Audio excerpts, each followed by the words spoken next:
Manx Radio's Countryside is brought to you by NFU Mutual. Hello and welcome to Countryside here on Manx Radio. I'm Simon Clark. And I'm Kirree. Well, now that the suckler calf sales have finished, I catch up with auctioneer Peter Quayle to find out how farming is going in general. I talked to the Chief Executive Officer of the Manx Fish Producers organisation about how the king scallop season is going so far. And also I speak to Nigel Taylor from the Ramsey and Onken Fur and Feather Society. Well, soggy bottoms in cooking, soggy wellies in farming, Kirree. My word, this rain, Simon. The weekend was absolutely horrendous. We have had a good run, it must be said. It was a good run into the back end there, and we've got away with a few weeks of nice enough weather to keep the livestock outside. But now there'll be many farmers fetching them in, putting them onto the winter routines. But let's hope it just has a better winter than last year. Yes, indeed. Plenty to get in on the programme today, and starting with the king scallop fishing season here on the Isle of Man, which got underway on the 1st of November. I popped over to Peel to speak to the Chief Executive Officer of the Manx Fish Producers organisation, David Beard, to ask him how the season had started. Yeah, it's been a really positive start as far as catch is concerned. We have a daily catch limit in place of 800 kilos a day. And of all the fishing trips that are going out, over 90% of them are catching their daily catch limit, and within only a few hours. It's only taken 2 or 3, maybe 4 tows to actually get the daily catch limit. Wow. So the stocks are really high at the moment, and that's down to the management that's been in place over the last few years. We have a long-term management plan in place, and that's really helped to increase the stock. Part of it's been because we've reduced the number of vessels that can fish in Manx waters. Yeah, there was things years ago when people would say all the big trawlers were coming in from everywhere and just taking all of the scallops and things away. And what is that? What brought the change? That they were just depleting the stocks? Yeah, it was very much a boom and bust fishery, and we'd have a lot of visiting UK vessels that would be here for the first month, take the cream of the catch, and then go off to the next ground. Very nomadic vessels that will go all around the UK, and it wouldn't be good for the seabed, and also it wouldn't be good for the scallop stocks here, and also not good for the people that rely on it. We've got some areas nowadays though that are protected to allow the breeding and spawning of the scallops. That working well? Yeah, it is. There's just over 50% of the 0 to 3 mile is protected from scallop dredging.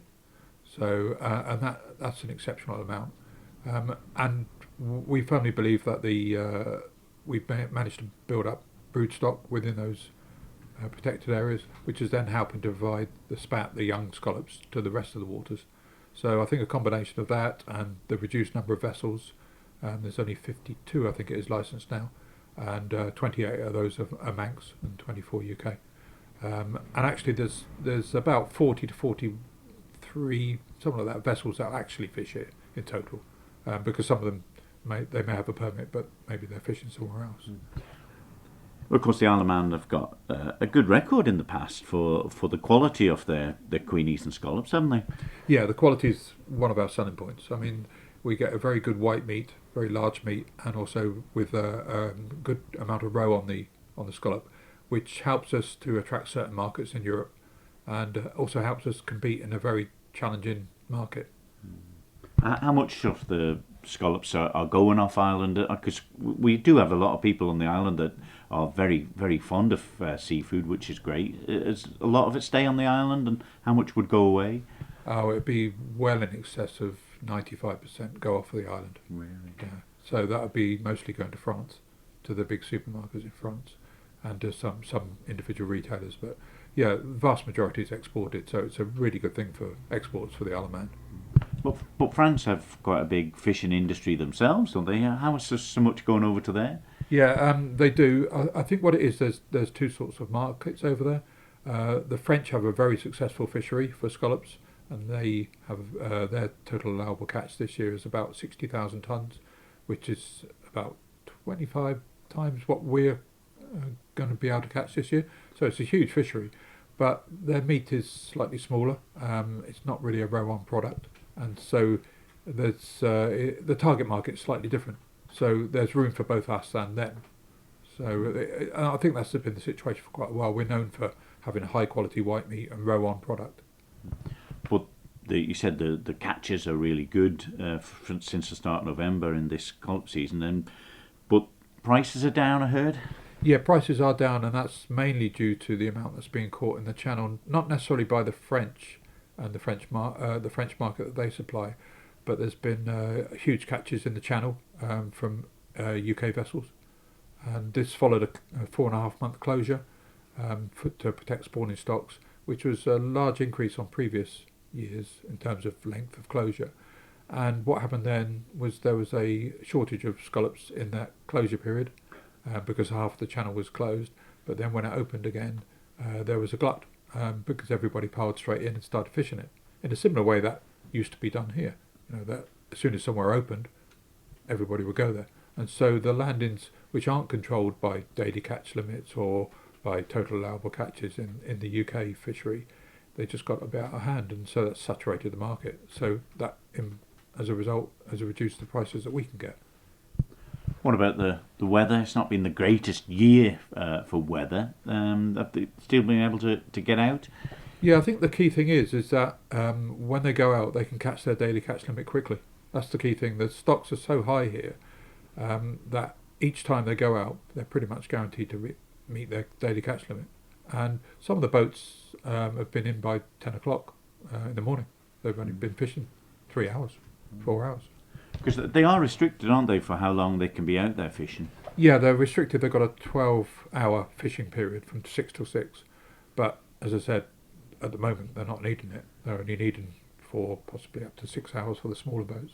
So yeah, the stocks are really high out there at the moment, and that's down to the management that we've put in place. And it's the highest levels of stocks for both juveniles and adults that Bangor University have recorded in their 32-year survey programme. Well, the Isle of Man are doing great things around to protect our waters then, certainly. Any others that are sneaking in under the radar, or that you've got to keep an eye on? And what other boats you mean? I think the enforcement are doing a pretty good job, actually. There was a prosecution last year for a Scottish vessel that was illegally fishing in our waters, and they got quite a substantial fine. So it's just a matter of keeping an eye on them, and also the fishermen also act as guardians as well, because having a Manx permit now is really valuable. And you can see at the moment that we've got sort of 40 boats out there at the moment. 21 are Manx and 19 are from the UK. And the UK boats are fishing here just as much as the Manx boats are, because they know they can guarantee their catch.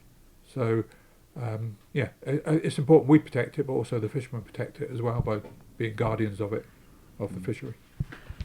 The Queenie season, of course, July. The king scallops going now. Is there much other type of fishing done by the Isle of Man registered boats? Yeah, well, apart from the queen scallop, which is a fish from July through to about October, then you've got whelk fishery, brown crab and lobster. And we've recently restarted the herring fishery, and also there's a langoustine pot fishery, and also a scallop pot fishery is going to start as well. So we're going to start looking at catching scallops in pots rather than with dredges, but only on a small scale. Yeah. So all in all, David, the Isle of Man sea fishing industry seems to be going pretty good at the moment. I think there's two aspects to that. I think that the stocks are being really well managed.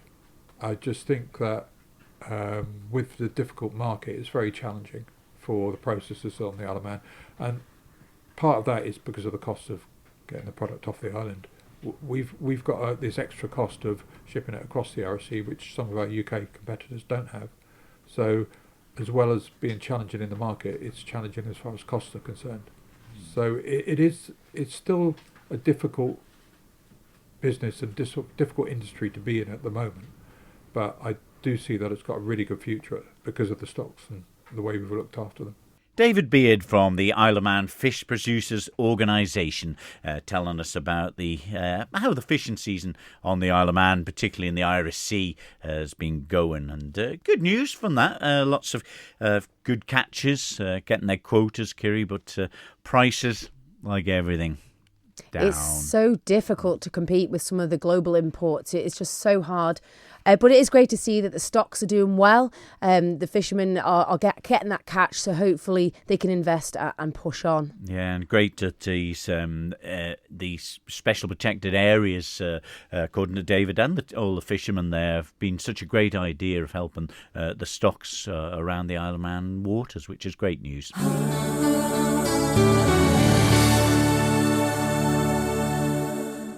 Well, further afield, lots of disruption over the inheritance tax to do with farming, Kirree, but we'll not get too politically on the programme. But I think you caught up with Peter Quayle to find out how the farming industry and prices and everything was here on the island. Yeah, Peter Quayle's always got a general view. He's a beef and sheep farmer himself and livestock auctioneer. The Isle of Man has changed over the years, so it's good to get their view at the forefront of agriculture. Well, Peter Quayle, as the year's starting to draw to an end, November into December, it's hard to believe what the weather has been from the start to finish. It's been tricky. Well, no, it's been worse than that. Since last autumn, spring was wet and cold and late, and the summer, apart from odd weekends, we had dreadful weather right through. Was it September, October was a little bit better, so things you tend to forget a little bit. And the agriculture shows were lucky with weather. They really were, There weren't was they? some weddings around that time. Not just a nice weekend. But it's been a poor year for farming. It really has. Coming in the lane here tonight, the sheep look well. You know, they look like they're in good buckle, ready for the winter ahead. Well, they're looking at the best at the moment. It's tupping time, and we look forward to lambing mid-March. And yeah, they look a nice enough bunch. So. Yeah, and that said, Peter, you've had the autumn sheep sales there, sort of middle of August through into September, and now you just had the suckle calf and store sales. How has it been generally right across the board for both beef and sheep? Well, prices have been a fair bit better. The price away for cattle and sheep is pretty high, especially the cull stock seem to be selling well away. We work closely, and we need the meat plant to work well. The stagger, which means when you book something and then it's maybe 10 weeks or 3 months before they get paid, which just makes it very difficult for people to work out what they can buy and what they got of their own and when they can sell them to our meat plant. So that's been disappointing, but it has been good to meet the new board. I thought they gave us a lot of confidence, and from what they can only go forward because they've got so much more competence and understanding, and they know how to run a meat plant. So we've got great expectations. Like you say, it's having that confidence to invest in your own businesses around the countryside. I know the prices at the mart have been quite good this back end, with a lot staying local. Yes, yeah, we've had a few extra people selling at the mart, and the mart just ticks over. But when on the days that we've had sales, it's been good. There's been good turnouts, and it's good to see a lot of the stock staying on the island. But I must emphasise that the meat plant is the biggest cog in the wheel, and we sort of work together. Yeah, and that said, the farming around the countryside, it does look well, but with all of the changes with the agri-environmental schemes and different ways to make money, diversification, etc., we don't seem to see as much livestock in the countryside as we once did. No, that's been one of our problems, because the change in agricultural schemes has meant less livestock, and as it was, some of the farmers were getting older, and there were less beef producers from the suckler cow side, and these new schemes are not encouraging the type of produce that we need to come through the mart. So that's been disappointing as well. And as a proper livestock farmer, we need to encouragement and the dairy herd and the vegetables and things, but they're trying to go down different routes, which doesn't just bode too well with some of the older farmers. But maybe some of the older farmers, I'm one of them, it's time that they moved on and let the others carry on, and maybe with different ideas, but just with the experience that we've had we can't just see how people are going to have these innovative ideas and something different. It just doesn't work for everybody. And we're seeing an awful lot happening across the water with the new taxes and ideas or policies being put in place by Keir Starmer. Do you think this will have an impact on farming within the UK? Well, it's going to have a big impact on the family farms. They'll be hit the hardest, and just to try and work out how much they'll have to pay back over the 10 years.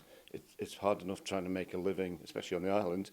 I think things are better in the UK. They have better access to feed products, and they can get lower fertiliser and different prices. But it's a real nail in the coffin for the family farm.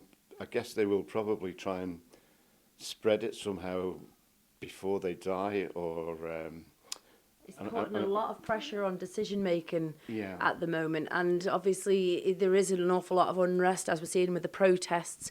But like you say, it's the families that you want the next generation to come into this industry, and with this kind of idea at the top, it's not really the incentive we were looking for to bring people into agriculture. No, it's hard enough to get the young people to be interested and want to come into agriculture without burdening them with a massive 20% tax, which I just can't see. They'll end up having to sell part of it to survive, and that will make the farming less productive and less viable.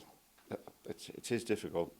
Yeah, it really, really is. And I suppose here on the Isle of Man, we are really lucky that we have many farming people within the sort of the parliament structure that we have that can see how important it is to get it right. I can understand they're looking for some of the high net worths that own the land that are dodging the tax. I can see that, but it's the families that it's going to impact, isn't it? Yes, yeah. Well, I don't think they'll change their mind. I know there's lots of demonstrations, and but they just haven't got the strength in numbers, and I don't think they'll change much this time. But yeah, we'll have to we'll see. wait and see. And as far as a general view of farming, Peter, what's your view on it this year and going into 2025? Well, we can't have weather as bad as we've had last year. I mean, can't blame everything on the weather, but it did have a big impact. Yeah. But we did have more straw, and there was more barley about this year, so that helped the people finishing the cattle. Like I said, the looks much brighter for the people running the fat stock, and we hope to get that working better and less problems, so that will help. And the prices do seem to be staying up in the UK, which has the knock-on effect that we have similar prices, so it's looking hopeful. You're ever the optimist, Peter. We live in hope.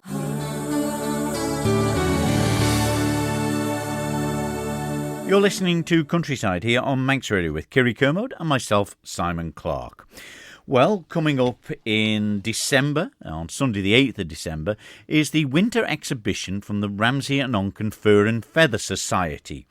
To catch up with the latest news from the Fur and Feather, and also to find out how entries and what entries you can put into the show are, I spoke to Nigel Taylor. Looking forward to this one, Nigel? Oh yes, we are, Simon. It's good to get back into the show season. And is this the sort of best time of the year for showing the poultry and guinea pigs and things? Yes, it is really. A lot of people will see us showing at the agricultural shows in the summer. That's when we get an awful lot of visitors.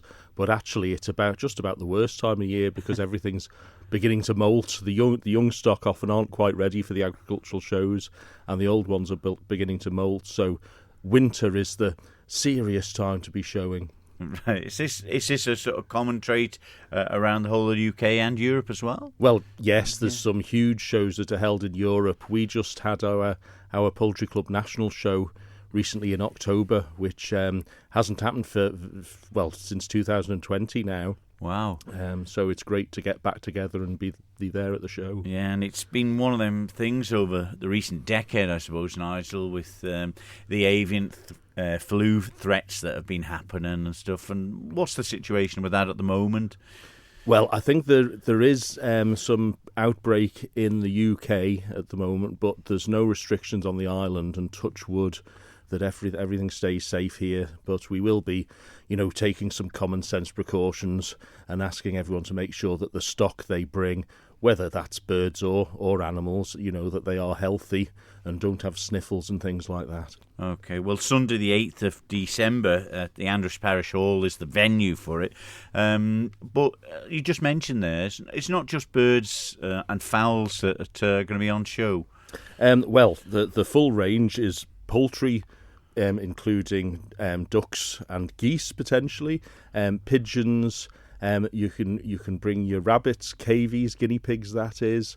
Hamsters, we have classes for hamsters, and the cage birds as well, which are great to see. There's a huge range of different colours. The Gouldian finches are particularly beautiful there. They're not really my thing, I don't know a lot about them, but we have, parakeets and canaries and various finches, so they're great to see. Right. Really, when you see the exhibitions of them, and we do see them at, like you say, the agricultural shows, the colour is absolutely spectacular of all the different species there.